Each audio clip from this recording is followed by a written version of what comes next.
On l'a beaucoup magasiné, ce camion-là. C'était un achat qui nous stressait un peu parce que plus je le magasinais, plus que je voyais des mauvais feedbacks. Nous, c'était ça qu'on voulait. On voulait pas le L, là, mais on voulait le Obsidian. Il était tout noir comme ça. Un très, très beau camion. Il paraît très bien. On n'en va pas sur les routes.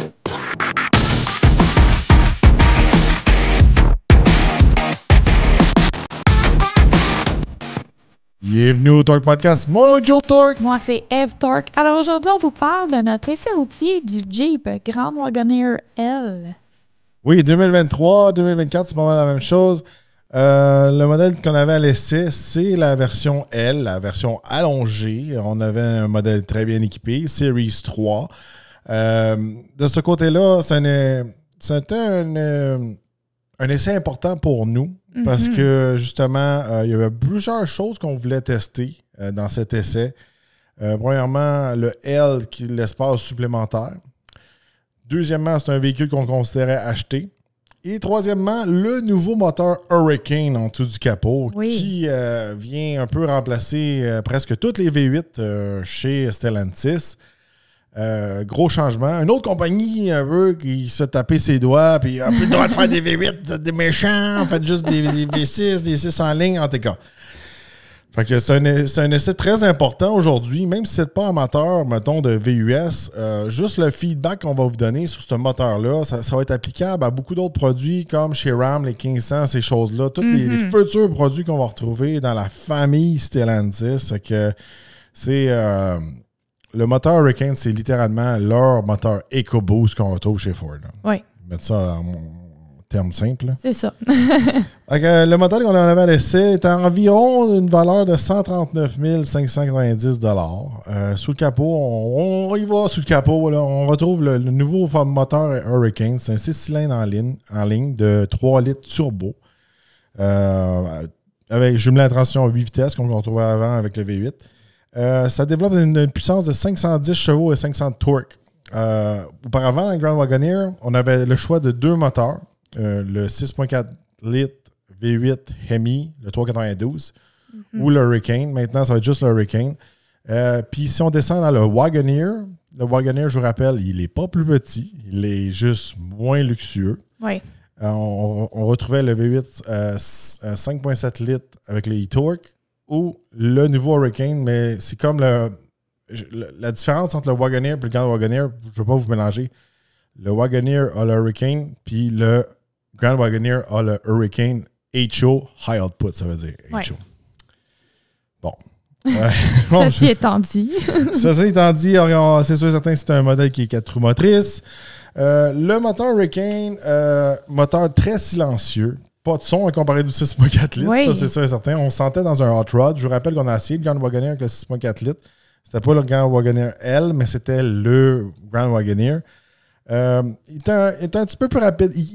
Quand on est dedans, on dirait pas. Je sais pas si c'est parce que le 6.4 litres il était tellement drama, il y avait tellement de son, on se pensait qu'on a l'impression qu'il va plus vite. Sur papier, supposément, le Hurricane HO est plus rapide que le 6.4 litres. Faire le 0 à 100 en 5.2 secondes, c'est extrêmement rapide là, pour un véhicule de cette taille-là. C'est pas aussi vite que l'Escalade V, mais c'est juste en arrière. Je pense que c'est le deuxième plus rapide dans cette catégorie-là. C'est un moteur qui va bien, il pousse bien. Il n'est pas aussi agréable à conduire que le V8. Moi, j'ai eu plus de fun avec le 6.4, c'est sûr et certain, surtout que lui, il était un peu débouché, je pourrais dire. Le 6.4, c'est vraiment un moteur hot rod. Il gronde, puis il y avait un exhaust. Il y avait de la vie un peu là-dedans. Là, on vient éliminer la vie. Oui. Puis là, il y en a qui vont dire oui, mais on élimine la vie, mais on va avoir des chiffres d'économie d'essence. Non. De ce côté-là, côté économie d'essence, pendant qu'on l'a essayé, je dirais qu'on faisait un bon 14 litres au 100 km. Puis, je vous rappelle, là, avec le gros 6.4 litres, on faisait peut-être du 16, 17, 18. C'est une amélioration peut-être de 2 à 3 litres au 100 km. Puis, je vous rappelle, c'est un véhicule qu'on a extrêmement étudié parce qu'on voulait l'acheter. Oui. Aux États-Unis, ils disaient que la différence. Parce qu'il y a eu j'ai vu des feedbacks de gens qui avaient acheté les deux. Il y avait le 6.4 puis le Hurricane. Ouais. Ils disaient aux autres que c'était un MPG. Là. C'est one pas... mile per gallon. Là. C'est pas drastique. Non. Moi, je m'attendais vraiment à une grosse différence, style EcoBoost. Là. Mais c'était pas ça. Puis, je trouve que ça me rappelle beaucoup, justement, le moteur EcoBoost qu'on retrouve dans un Lincoln Navigator qui est son compétiteur. Ça pousse de façon similaire. Je rappelle que dans le Lincoln Navigator, c'est un V6 3.5 litres, high output, HO. Ça pousse similaire. Peut-être que l'Hurricane a un petit peu plus de jus, mais le son, tout ça, le feeling, tout ça, oui, ça... Comment je peux dire? Le moteur donne un certain côté luxueux parce qu'il est silencieux. Ouais. Mais je trouve que le Grand Wagoneer, il se démarquait des autres en ayant un gros V8. Il faisait vraiment américain. Il faisait vraiment un Grand Wagoneer avec les petits drapeaux USA, tout le kit. Puis quand on le partait, c'est comme, oh là, je pars pas un Lincoln, je pars un Wagoneer. C'était différent. Là, avec ils ont enlevé ça. là, il commence à être comme tout le monde. Là. On a un 6 turbo. Tout le monde a ça. C'est comme... Ils sont rentrés dans le moule. C'est ça l'affaire. Puis tu sais, c'est comme, il est plus puissant, il est plus vite, mais au moins, il va être plus économique. Non, il n'est pas vraiment plus économique. Je vous dis là, déjà tout de suite, là, le Hurricane, là, il est là pour faire des chiffres côté émissions et non des miracles côté performance, économie d'essence, fiabilité, etc. Fait que si vous attendez que le Hurricane, c'est le Superman qui va venir sauver Ram, Jeep, tout ça, à date, c'est pas ce qu'on voit. Je crois pas, moi. Je veux pas être négatif, là. J'y crois pas trop. Le reste du camion, on parle tout de suite version L. Parce que le reste, c'est pas mal similaire à toute notre autre essai. On va y aller en profondeur, là. Mais tu sais, tout de suite, là, la version L, qu'est-ce qui est fantastique de ce camion-là? C'est le plus gros, le plus beau, puis tout le kit. C'est le plus long. C'est celui qui va offrir le plus d'espace cargo. Oui. Le plus d'espace derrière la troisième rangée, puis le plus d'espace dans la troisième rangée. Là, quand on est dans la troisième rangée, ça, c'est une vraie troisième rangée. Oui. On peut storer Jules dans la troisième rangée. Les adultes rentrent dans la troisième rangée. Là, c'est pour de vrai. Là, c'est pas du niaisage. On n'est pas dans le Outlander. Il rit en plus. Hey! Oh my God. Mais... Là, c'est vraiment une belle troisième rangée. Fait que si vous avez besoin d'espace, partir en road trip, puis vous êtes nombreux, tu sais, des fois, on se disait tout le temps, tu sais, le Wagoneer, même le Yukon, même le Yukon XL, ces choses-là, des fois, quand tu lèves toutes les bancs, c'est limité en arrière. T'sais. Là, c'est comme, comment je peux dire, c'est viable remplir toutes les bancs, puis avoir peut-être une petite valise pour tout le monde. Non, c'est ça. C'est ça la différence du fameux Grand Wagoneer L. C'est sûr qu'il est long, c'est pas pour tout monsieur, tout le monde, mais nous, on a beaucoup aimé ça. Oui. C'était le fun d'avoir l'espace. Hein. Ah non, c'était vraiment le fun, puis on vivait très bien dans l'habitacle. Puis derrière le volant, on s'aperçoit pas tellement qu'il est super long. Non. Il se conduit comme l'autre. Tu sais, la tenue de route, ces choses-là, c'est similaire à l'autre Wagoneer.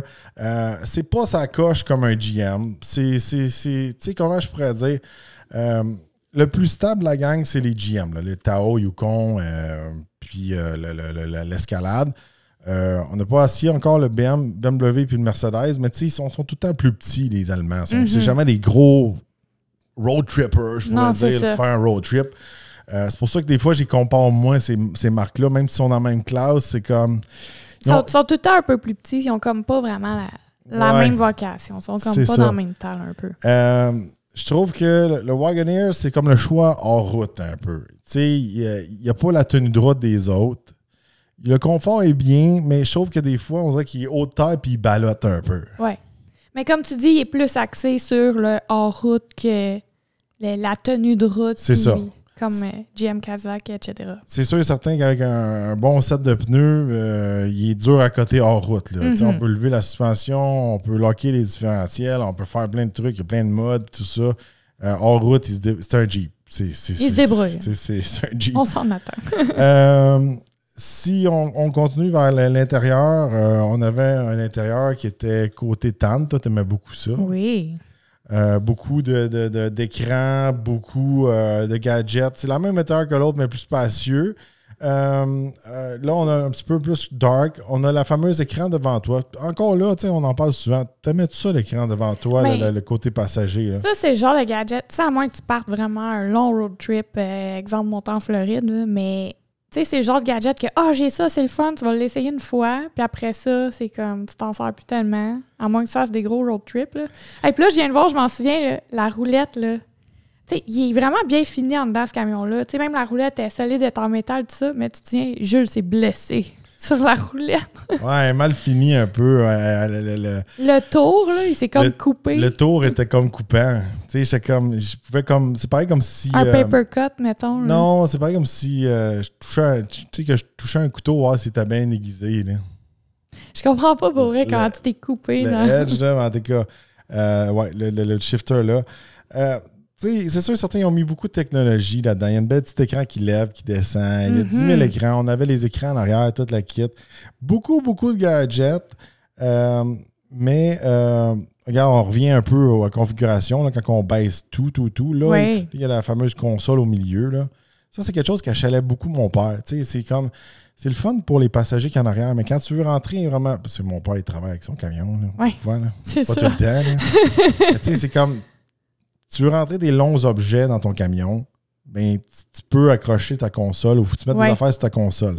Fait que, la console, des fois, pas tout le temps pratique. Ça fait beau, ça fait de luxe. Hein? Oui. Ou si tu as des enfants, moi, tu sais, mettons, moi, j'appelle ça tricher un peu. Là. Exemple, nous, avec notre GM, on avait mis des tapis même au centre entre les bancs, puis on avait comme 2 bancs capitaines avec pas de console.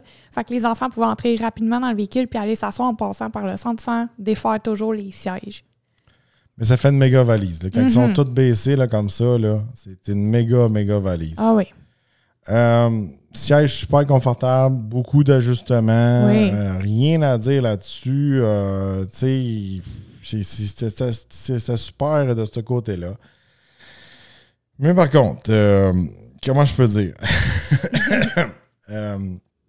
On l'a beaucoup magasiné, ce camion-là. C'était un achat qui nous stressait un peu parce que plus je le magasinais, plus que je voyais des mauvais feedbacks. Nous, c'était ça qu'on voulait. On ne voulait pas le L, là, mais on voulait le Obsidian. Il était tout noir comme ça. Un très, très beau camion. Il paraît très bien. On n'en voit pas sur les routes. Il n'y en a pas beaucoup. Oui. Mais j'ai tellement étudié le cas. J'ai checké les feedbacks aux États-Unis, cette affaire-là. C'est un nouveau modèle tout beau, tout frais, les bobos n'ont pas été réglés. Oui. Puis aussi, tu sais, on a regardé côté valeur de revente et tout. C'est toutes des choses qu'on ne savait pas. Mais côté valeur de revente, il est vraiment pas dans le game avec les escalades, ces choses-là. Non. Puis les Yukon, tout ça. Eux autres, ils déprécient moins vite, surtout dans le temps qu'on le regardait. Là. Oui. C'est peut-être plus le cas aujourd'hui, mais je pense quand même. Lui, il déprécie quand même vite. Je pense qu'il y a beaucoup de gens qui l'ont acheté et l'ont changé vite. Beaucoup de problèmes. Je pense plus de problèmes avec le Hurricane qu'avec le 6.4. Beaucoup de problèmes électriques aussi. Puis nous, quand on l'a eu, à chaque fois qu'on l'a, il fait froid. Bon, on l'a jamais eu dans l'été. Mais c'est un mal pour un bien. Ben écoute, c'est une réalité. Le froid revient chaque année. Oui. Le premier qu'on a eu, on avait eu plein de bugs. On dit c'est parce qu'il était tout nouveau, tout beau. Et là, on est rendu quasiment 2 ans plus tard. Puis ils vont Il y a encore des bugs. On a eu beaucoup de bugs. Ouais. Bon. Moi, j'ai eu un problème avec les marchepieds. Il y a de la glace qui s'est accumulée sur les marchepieds. Là, les marchepieds ne voulaient plus remonter. Mais la glace, elle s'est accumulée en dessous. Oui. C'est juste pour mettre en contexte. Là. Puis là, à cause du poids, les marchepieds ne voulaient plus monter. Comme si quelqu'un était debout sur le marchepied. C'est ça. Puis là, à cause que je ne m'en ai pas tellement aperçu parce qu'il redescendait tout seul, j'ai roulé beaucoup dans le slot, ces choses-là. Il y a de la glace qui s'est accumulée sur le marchepied pendant que je roulais. Les marchepieds ont resté baissés. Ça a été de l'ouvrage de faire ça, puis sans briser rien. Là. Il a fallu que je casse la glace, ça avait gelé, puis c'est quelque chose qui ne m'est jamais arrivé auparavant. Non. Avec un Lincoln ou un GM ou un pick-up avec des marchepieds rétractables. C'est des bugs qui ne m'ont jamais arrivé. Non. Puis c'est la deuxième fois que ça nous arrive. Tu te souviens, la première fois qu'on l'avait testé aussi? Les marchepieds étaient sortis mystérieusement. Ouais, c'est ça. Puis quand il faisait froid, tout ça, puis là, j'étais comme, ouais, c'est pas super. À l'intérieur, beaucoup de bugs avec l'écran, plein d'affaires de même. Toi, t'as eu d'autres bugs aussi? Moi, les miroirs, à un moment donné, je me souviens, je roulais, puis les miroirs, ils ont décidé qu'ils fermaient tout seuls. J'avais plus de miroirs. Là, j'essayais de peser sur les boutons pour ouvrir les miroirs. Ça marchait pas. Il a fallu carrément que j'arrête quelque part, que je restarte le véhicule, puis là, ça s'est remis à marcher.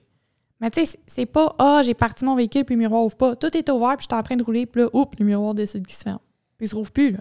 Oh oui. Je pèse partout, c'est vraiment un bug électronique qu'il y a eu, là. Puis des fois, on dirait que le système, il y a trop de trucs dans le système. La petite écran, des fois, elle allume, elle ferme. L'autre écran, des fois, elle bug. Puis je vous rappelle, c'est le système Uconnect. C'est le même système qu'on a dans le RAM TRX. Puis, on n'a pas des bugs comme ça. J'ai pas de bugs comme ça. Des fois, il y a des lags là, dans le TRX. Je vais être franc avec vous. Là. C'est typique du Uconnect. Mais le reste du système va super bien. Mais dans le Grand Wagoneer, je sais pas. Je sais pas s'ils ont essayé de pousser trop l'enveloppe, rendre ça trop luxueux. Puis, tu sais, dans le RAM, ça reste un camion. Il y a beaucoup, beaucoup de bugs, puis ça me fait peur. Puis là, après ça, là, en plus que je faisais des recherches, plus que je tombais sur des TikTok, là, le câble t'a levé dans les airs, le gars, il allait inspecter le moteur, là, il dit ça, c'est mal placé sur le Hurricane, ça va couler, puis il va toujours avoir un problème, puis à chaque fois que tu vas avoir ce problème-là, il va falloir que tu lèves le câble au complet du camion pour avoir accès à cet endroit-là dans le moteur. J'étais comme, aïe, aïe. C'est cauchemar. là, je vois d'autres histoires que ça fait. Qu'est-ce qu'il disait? Ça fait comme 26 recalls, 26 fois qu'elle est au concessionnaire avec leur Grand Wagoneer. Quelqu'un d'autre d'un concessionnaire que je ne peux pas nommer, là, mais il m'a dit, ouais, on a une cliente qui est venue vraiment souvent là, depuis qu'elle l'a. Tu sais, toutes ces raisons-là, c'est le pourquoi qu'on n'en a pas acheté. Bon, on est content. On est content parce que notre TRX, jusqu'à présent, en touche du bois, il va parfaitement, il va super bien. Il n'y a jamais eu rien qu'on est comme... Ah non, puis il est le fun à conduire. Puis là, c'est sûr qu'on va être bientôt dû pour un changement d'huile. Ouais. On est comme stressé. C'est rendu qu'on fait des entrevues pour les gens qui vont changer l'huile. C'est pas ça. C'est parce que... C'est une joke. Le truc, le pourquoi que je suis en train de pas passer des entrevues, c'est parce que, encore là, je fais partie de plusieurs groupes. Les gars aux États-Unis ils disent, c'est important à cause que tu as un TRX, c'est un moteur SRT. Puis c'est préférable d'avoir un technicien SRT qui va travailler sur ton moteur SRT. Puis, on va se le dire, à cause il n'y a pas beaucoup d'employés dans les concessionnaires. Partout, il y a un manque de main-d'œuvre. C'est ça que je voulais dire. Mais souvent, quand tu vas faire changer tes pneus ou tu vas faire changer ton huile, mais ils mettent un petit Joe Blow de tire puis un petit Joe Blow lube, comme il y a besoin d'un lube guy. Là. Mais tu sais, des fois, quand tu as un moteur de performance, mais il n'y a pas juste l'huile à changer, il y a une autre huile à changer, puis il y a une autre affaire à checker, puis il y a le supercharge, puis il y a le cooler, il y a le ci, il y a le ça à checker. C'est là que le Certified SRT Tech va venir en ligne. En ligne de compte, c'est pour ça qu'il y a certains modèles, je me rappelle chez Ford, mais il y a pas genre 10 000 techniciens pour la Ford GT. Là. Pour ça. C'est ça. Ouais. Je veux spécifier, là, parce que là, c'est la Ford GT, je parle. Okay? Fait que là, il y avait des certifiés SVT dans le temps, mais là, la Ford GT, c'est encore pire. Il y a, habituellement, genre des techniciens, mettons SRT ou SVT, il y en a un ou deux par concessionnaire. Chez Ford, pour la Ford GT, ça, il y en a un qui lui, va dans le dealer. Ouais. Lui, il voyage. Là. Il n'est pas un dealer. Non. Ah, les gars. Fait que tout ça, c'est comment je veux dire? C'est un bon produit. L'affaire qu'il y a, c'est que ça fait tellement longtemps que GM fait des escalades puis des gros VUS. Ça fait tellement... Ford aussi, Expedition, Navigator, des excellents produits. Eux autres sont tout nouveaux, tout beaux. Peut-être qu'il faut encore qu'ils peaufinent, ils règlent les bugs, ces affaires-là. C'est pour ça que des fois, tu lances dans un produit-là, surtout avec le prix que ça vaut, c'est risqué. Quand même, c'est un véhicule qui a de tirer beaucoup. On le voit là avec la remorque. On peut se tirer jusqu'à 7700 livres. Pour tirer, il n'y a pas de trouble avec ça. Mais, tu sais, qu'est-ce que je veux dire, gros, là, c'est que chez Cadillac, ces choses-là, on est dû pour un update.